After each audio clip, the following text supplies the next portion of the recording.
Ever since I was a kid, I have been terrified of the closet. Its darkness shrouding whatever secrets it holds. But really more menacing is the fact someone has been talking to me through the door. The voice being a mere whisper. The sound slowly fluttering into my ear, almost as if there was nothing at all. The only time it was quiet enough for me to hear it was at night. I usually would be tucked into bed, falling deep into my slumber, when the faint sound of mumbling would erupt around me. The moon shining through the seeps of my blinds as my eyes would spring to life, looking around the room, haunting shadows dancing around my peripheral, urging me to stay in bed. To say the least, I was a bit frightened, wanting to tell my parents about something strange was happening in my room. The first encounter was bewildering for my innocent brain. I didn't know what to think of it other than I was hearing things. Though, being a child of 7 years old, my imagination burst to life. After shifting around endlessly in bed, trying to fall back to sleep, the voice got a little louder, forcing me to finally give in to its will. I crept out of bed looking for the source of noise, the dimly lit room revealing nothing other than darkened silhouettes staring at me as I aimlessly walked around. I fell to my knees and looked underneath the bed. Only a void could be seen, and for a moment I visualized an arm grabbing me, pulling me in. That's when I had finally detected it, my head turning from side to side, listening with such intent. I turned my body to the edges of my room. The voice was calling to me from the closet. Still on the floor, I cautiously crawled over, my knees brushing up against Legos scattered around, my breathing heavier than the earth itself. I sat in front of my closet for a few seconds, staring up at the door. A monolith it was at my age. The voice filtering through the wooden door as I contemplated what to think. My first thoughts were of wonderment, remembering the story of children escaping to Narnia through their wardrobe. The idea of having such an adventure as my parents slept enticed me, and I pressed my ear up against the door trying to figure out what the voice was saying. It was just muffled gibberish. I still couldn't figure out what they were saying. I was too small to fully comprehend such words, but in the moment I could have sworn whoever was talking was speaking another language. Hello? I whimpered through the door, looking behind me and making sure my parents weren't awake. To my astonishment, the voice promptly stopped, silence encapsulating my small room. I think whoever was on the other side heard me. Si me escuchas, ayúdame, ayúdame, the person said, the tone sounding like a man, his words unknown to me. I stood to my feet and curiously placed my hand on the doorknob. The thought of entering a wonderland of magic swirled around my mind when the voice once again spoke, this time more with a frantic tonality. Sí, abre la puerta. Open the door. He was asking for me to open the door. He wanted to be let in.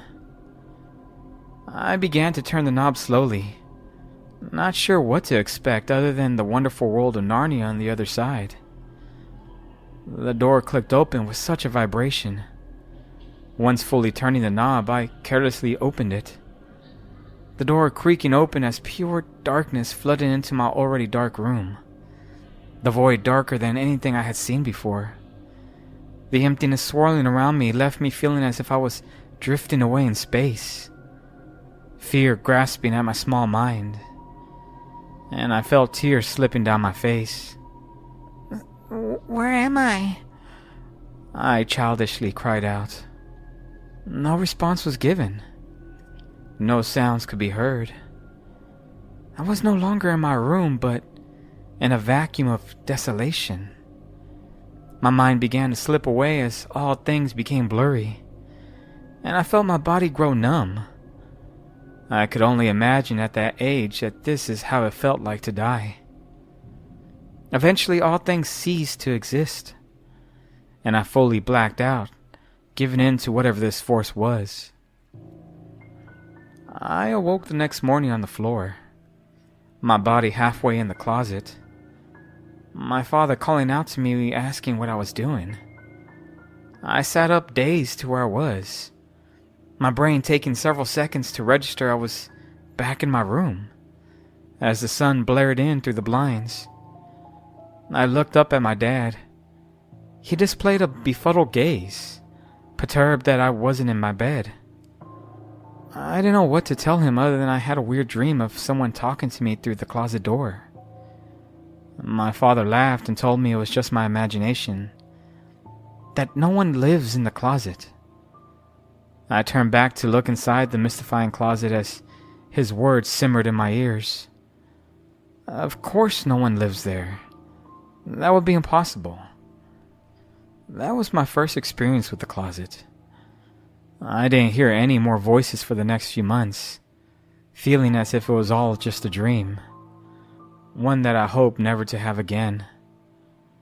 Though, as the weeks passed, I noticed a slight change in my father's words. His speech pattern slightly altered, just enough for me to catch it.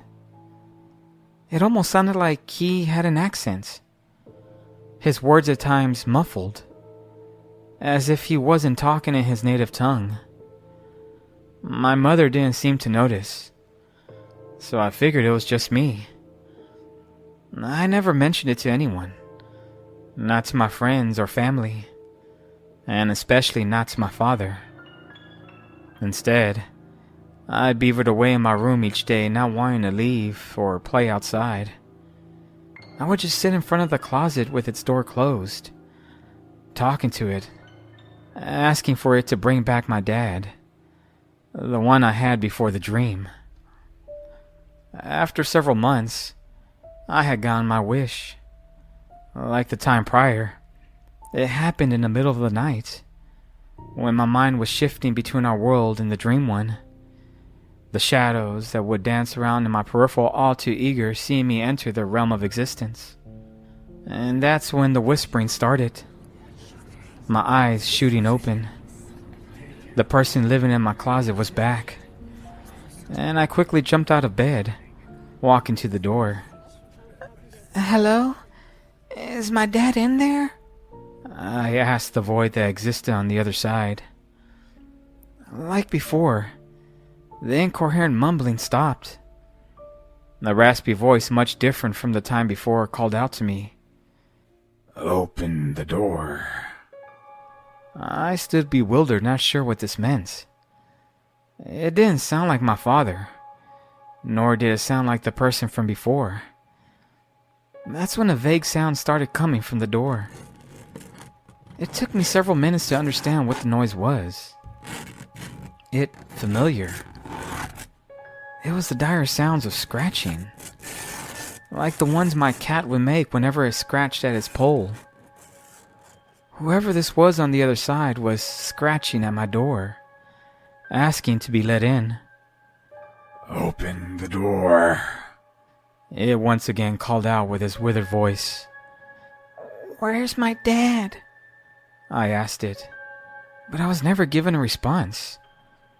I only knew that opening the door was the one way I could ever find my father.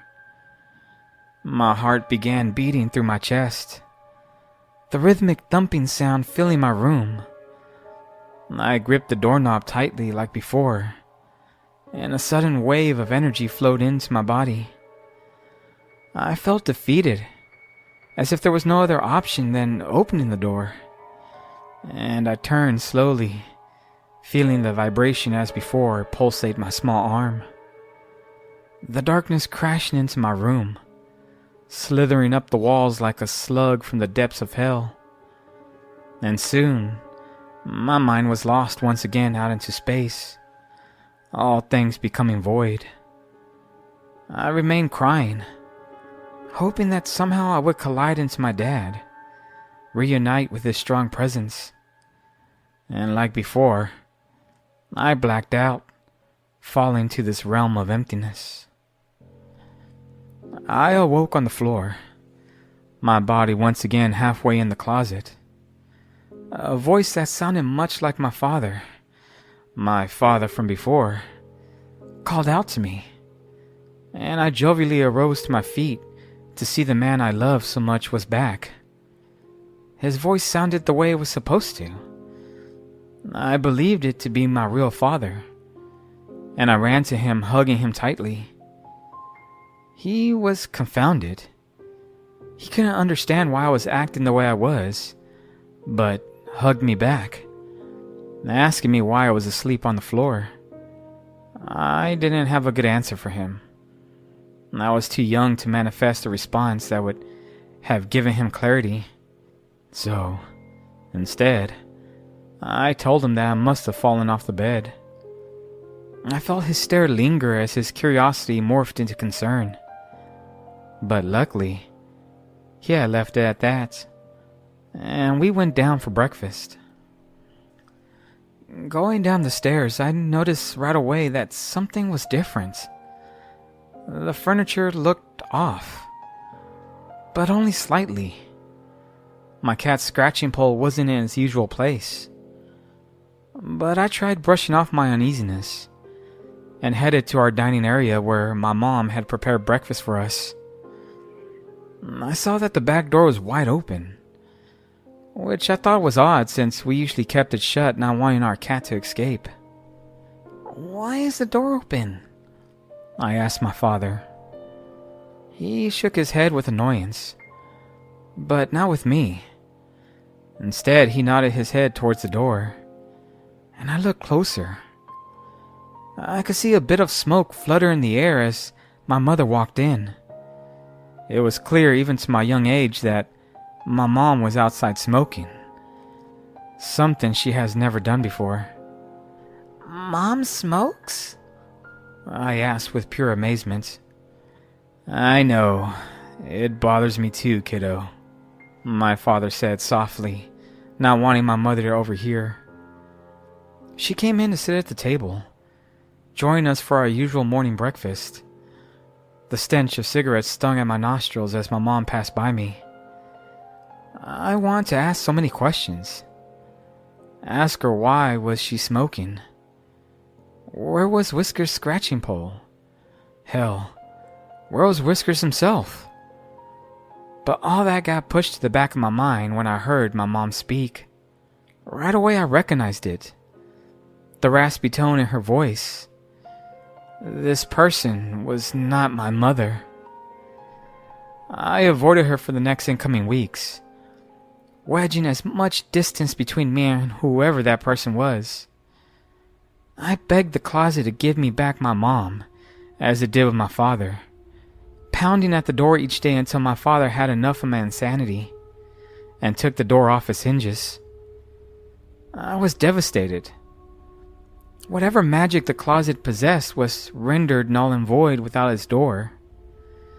I cried most nights. The wonderment I once had of venturing into the world of Narnia dissipated as all I could ever think of was my mother's return. I would stare at the doorless closet with the lights off, hoping I could see that dark void, but I would see nothing. If anything, the closet appeared to be more illuminated. I asked my father if he noticed anything different about Mom. His face twisted into confusion as he paused his thought, digesting my question. It was clear to my father my mother appeared to be the same. I could only imagine how crazy I seemed to him, asking such a question. I asked for my door back, but it only angered him. As the months passed, the person that was wearing my mother's skin was short-tempered with me, constantly yelling at me for the smallest of things. And after a while, I could see how suspicious they were of me. I could see it in my mother's eyes whenever she would talk to me. She knew that I knew it wasn't her, and her demeanor towards me only became more cold. I couldn't take it anymore. I needed to fix what was my fault. I should have never opened the door. I decided to build my own door out of construction paper, gluing together several pages, enough to cover the closet entrance. I crumpled up a piece of paper, shaping it into a ball, and attached it to the end of a pencil, then pierced it through where the doorknob would have been. I waited each night with my homemade door, waiting to hear that voice. And after several days of constant repairs to my door did the voice finally come to me. The nights whenever I would hear the voices became familiar, as if the air itself was electrified. You could feel the small hairs in the back of your neck stand firm when the night was right.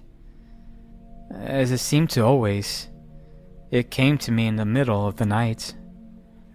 As soon as I heard the faint whispers, I shot out of bed, storming towards the closet, demanding the return of my mother. I was angry, sad. I longed for the warmth of my real mother, and I started to scream. That's when the voice from the other side spoke, it causing me to take a step back. Can you open the door? It was the voice of a child. Somehow there was now a kid behind the door. I felt apprehensive to opening it.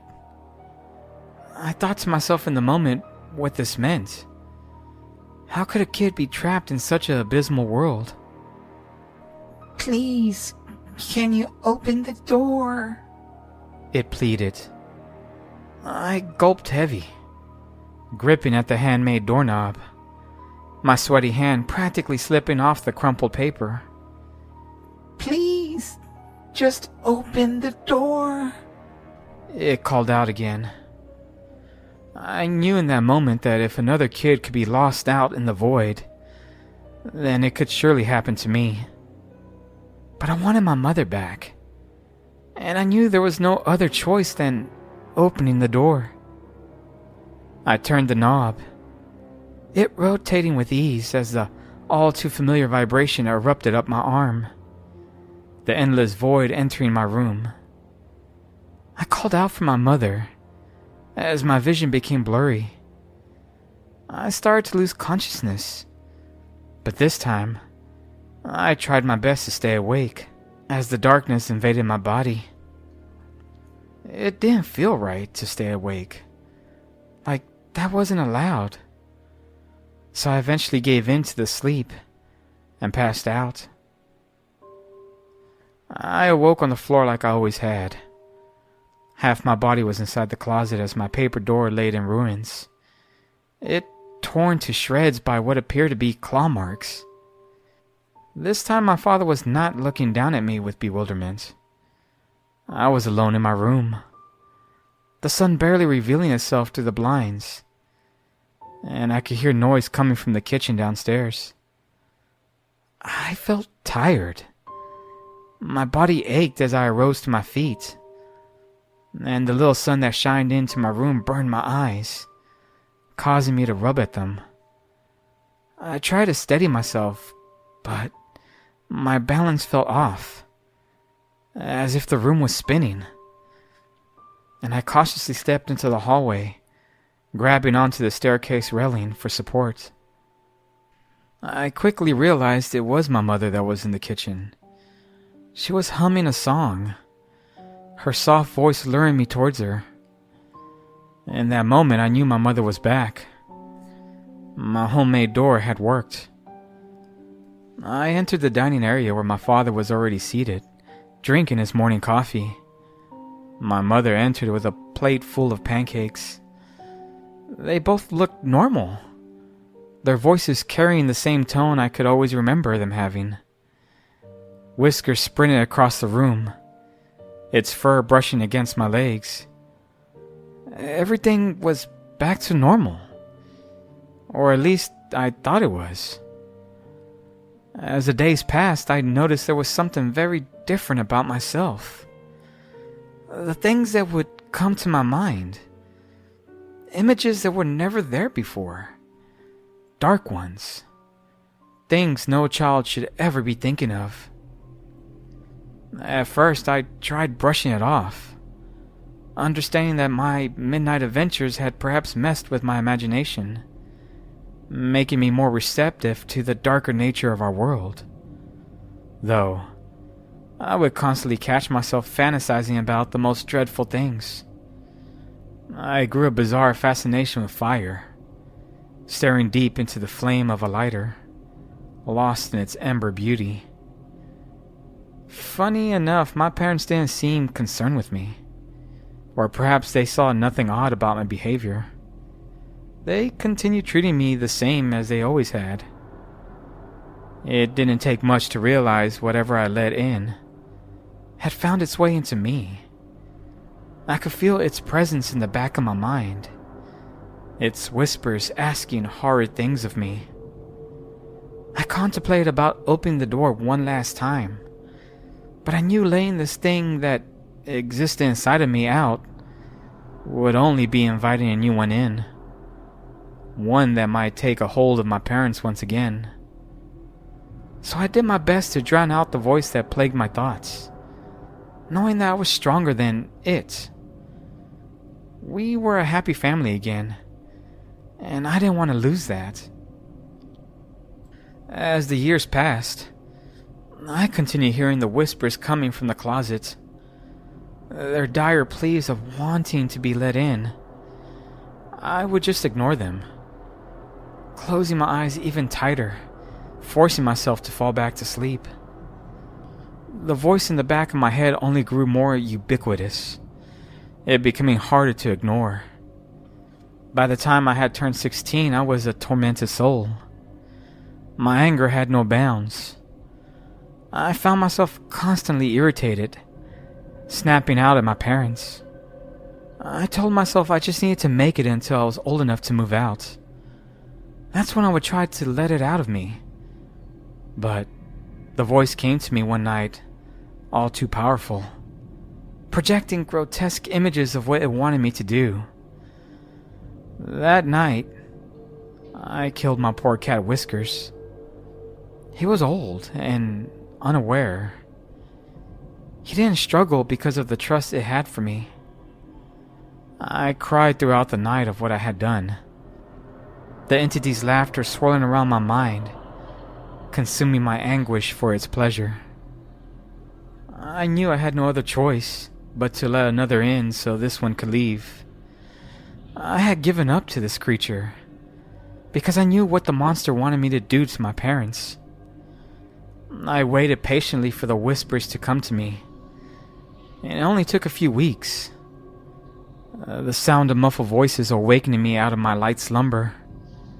Now being older, the feeling was a lot more different.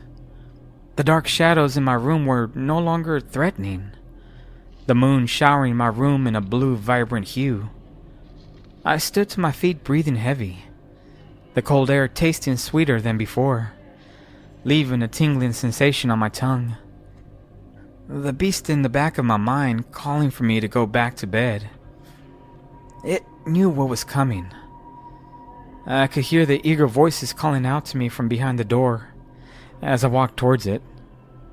I gripped the doorknob in my hand, a cold shiver running up my spine. My head started to pound with intensity.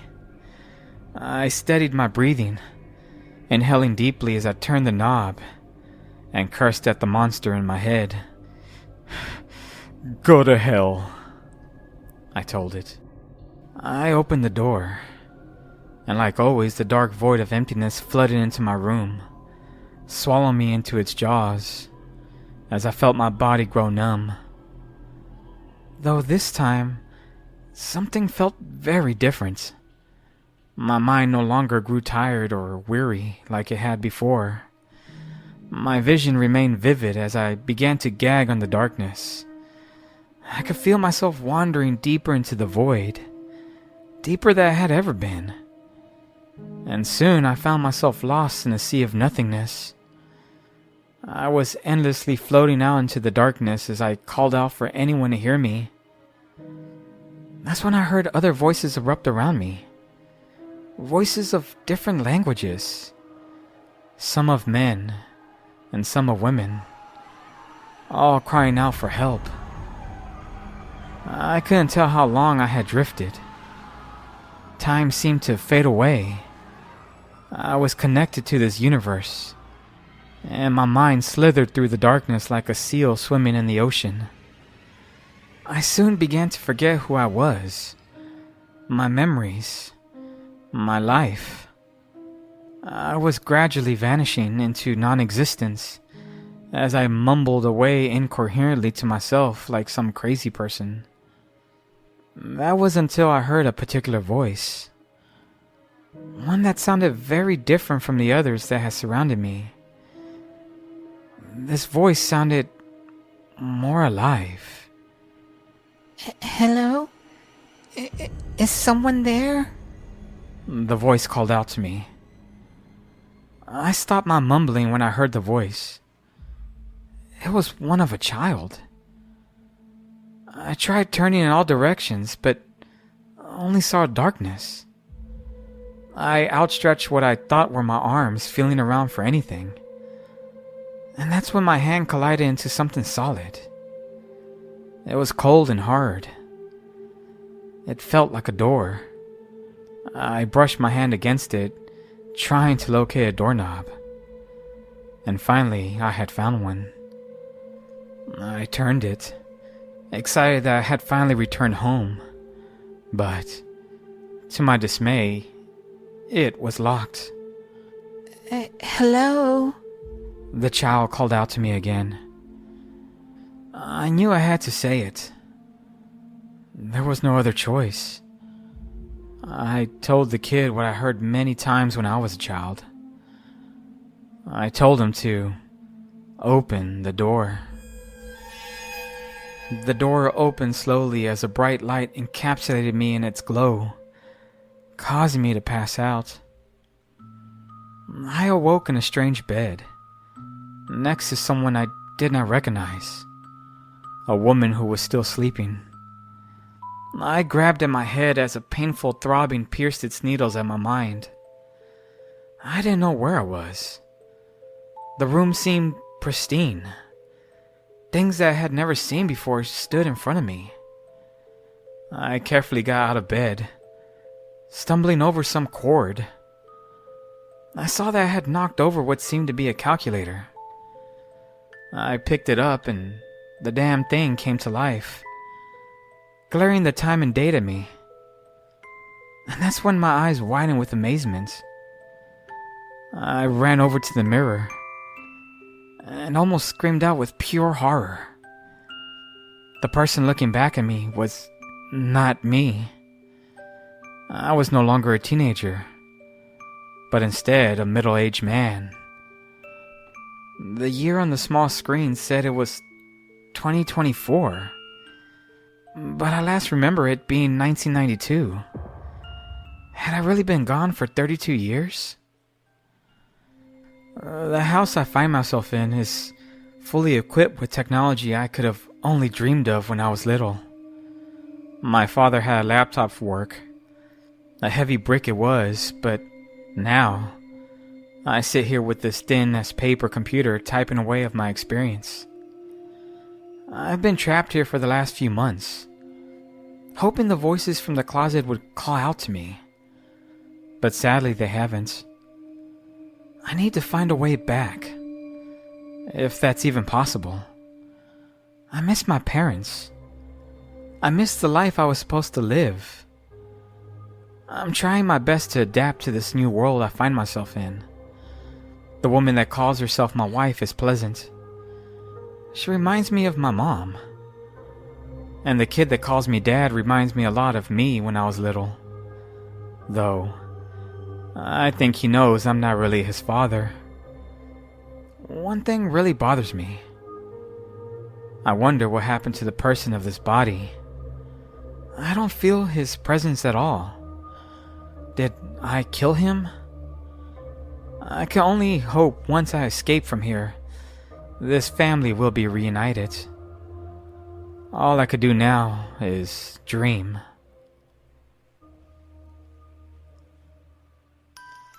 Hi guys. As usual, thank you for listening to my story. Please like the video, leave a comment, let me know what you think, and subscribe. And I just want to reiterate, I write my own stories, so that's why I would love any kind of feedback of how I can improve my writing or even my narration. So this story just kind of came to me and I wrote it in one sitting. I started thinking about what would one do if you heard a voice calling to you from behind a door, like the closet door? Would you open it? Would you let whatever voice is behind it, into your space? I don't know what I would do when I was a kid. As a kid, you're innocent, so you feel like maybe nothing bad could happen. So let me know, what would you do? Would you open the door to some voice calling for help from the other side of a closet door? I don't know. Write your opinion in the comments. But hopefully you're having a good weekend, guys. And I hope you have a great week. And I'll see you in the next video. Alrighty, bye guys.